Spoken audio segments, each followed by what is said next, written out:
Welcome to Beaded Doilies by Shell. In this video we are continuing row 1 of our Teeny-Tiny Doily.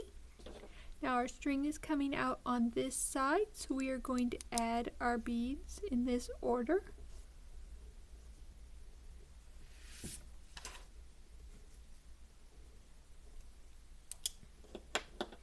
And I need 3 high and then 2 low for my pattern. So I'll add on my 3 high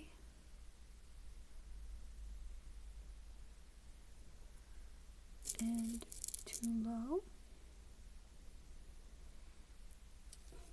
And then this is the first bead of our circle, so we will go through it again. And there we have our circle. Now for the small, this is the last circle for our first row, so we would stop here and continue to the next video.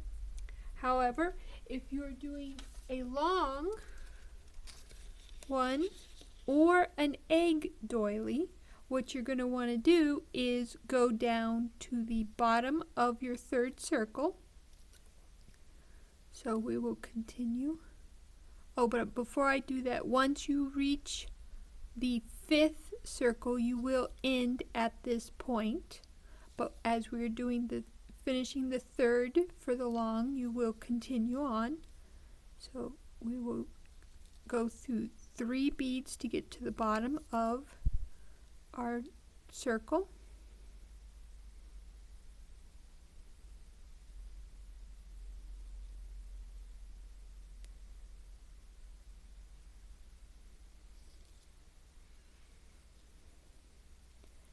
Now to finish the large one, what I recommend is that you return to the previous video and add the next set of beads in the same order as the previous video. So you'll repeat the previous video.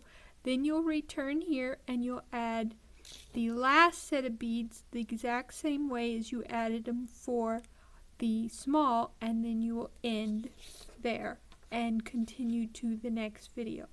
Now for the egg doily, you will bring your string down to the bottom, but instead of going to the previous video, you will want the special video which I will be putting up for the egg doily, because the egg doily has one more circle, but it is done differently than all the other pattern types. So I hope to see you in whichever of the videos you're ready to do next. Happy beading!